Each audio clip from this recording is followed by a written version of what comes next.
Hello students, welcome back to our economics class, and this is part 2 of 2 marks definitions from our unit number 1, from which we are going to get 4 2 marks questions in your board exam, that is 2 plus 2 plus 2 plus 2.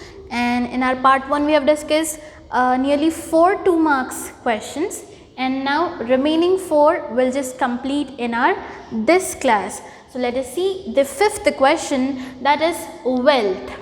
So according to economics, what do you mean by wealth? Let us have the definition. All economic goods are considered to be wealth in economics. All economic goods are considered to be wealth in economics. Like as I said you, the meaning of economic goods, like the goods which you do not buy free of cost. You do not buy free of cost because it is having some value. So all those economic goods, all the economic goods are considered to be wealth, are considered to be wealth in economics. So this is the main definition. It can be of any form, like wealth can be of any form, like it may be in the form of money, it may be in the form of shares, or it may be in the form of land. For example, if I have a huge property, if I have huge property or I have many lands, so I can say I don't have good money, I say I have wealth, wealth in the form of land. If I have invested in some company, okay, I have shares in some company, so that I cannot say I have huge amount of shares with some company, I say I have wealth. So what is wealth? Wealth is nothing but all the economic goods. All the economic goods are considered to be wealth in economics, and it can be of any forms, like it may be in the form of money, it may be in the form of shares, it also may be in the form of land, etc. So our 5th definition is completed. What is wealth? All the economic goods are considered to be wealth. It may be of any form, money, shares, land, etc. Let us see the 6th one, that is capital goods. The goods which can satisfy human wants indirectly. The goods which can satisfy human wants indirectly. In consumer goods, we read that it can satisfy human wants directly. In capital goods, we are learning that it can satisfy human wants indirectly. Alright, so they are also known as producer goods. Capital goods are also known as producer goods. Capital goods are also known as producer goods. Example, machinery, building, tools, etc. Now let me give you an example, that if you want to have a fresh mango juice, then what do you require for making juice? Obviously, do not say that we want water, sugar, glass, etc. These are the important things, but which is the most important one? You require a machine for taking out the juice. Am I right? It may be a mixer, or it may be a grinder, etc.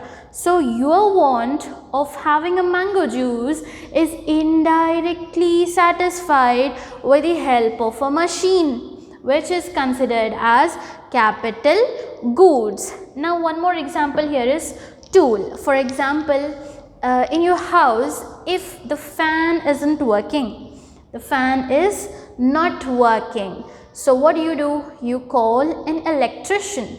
Fine, then he can satisfy your want, indirectly with the help of tools. Am I right? So these machines, buildings and tools, etc. are called as capital goods, which can satisfy your want indirectly. So capital goods are also known as producer goods. Let us go with our next definition, that is seventh one is income. What is seventh one? Income. In simple term, if you receive something, that something should be money. Am I right? So in accountancy you have read debit what comes in, credit what goes out. So money is coming. Am I right? That is nothing but income. So money received from assets is known as income. You have already learned the meaning of assets in your accountancy. Like we have a balance sheet. It consists of liabilities and assets. Assets means you get buildings, land, debtors, etc. Many other things. So whatever money you get from assets, is known as income, or in simple term, money received from assets is known as income. Or you can also say the return received from economic activity. For example, you are attending my lecture. So I am your economics lecturer. So I am not working for free. Am I right? I am getting some return. So my job, that is teaching, is an economic activity, and I am receiving some return, which is nothing but my income. So all the returns which are received from economic activities are known as income. Then income is a flow and wealth is a fund.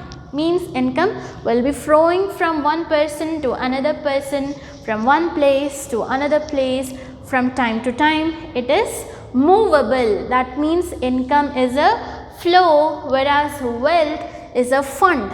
Like if I have a land property, that is fixed, so it is a fund, it is not a flow. So what is income? The money received from assets or the return received from various economic activities is known as income. Income is a flow and wealth is a fund. Let us go to our last definition, that is price. Value of a commodity or service expressed in terms of money is known as price. For example, if you purchase a book from stationery which cost 20 rupees, then what is the price of the book? 20 rupees. So book is a good. Am I right? So value of a good or any commodity. Second thing is mentioned, value of service.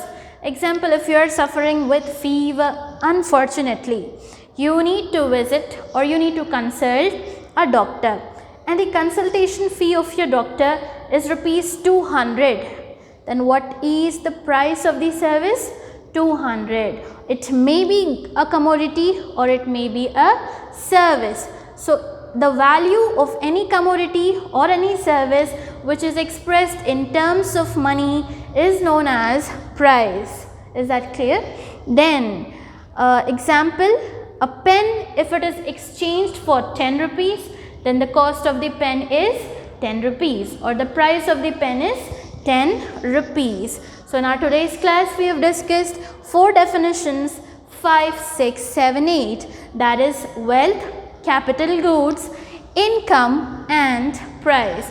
Hope you have understood all the 8 definitions which are discussed in our part 1 and 2 from unit number 1, from which you are going to get 4 2 marks question, very important chapter. Please write it for 5 times each, practice it well, and see you in the next classes. Till that, stay home, stay safe and stay healthy.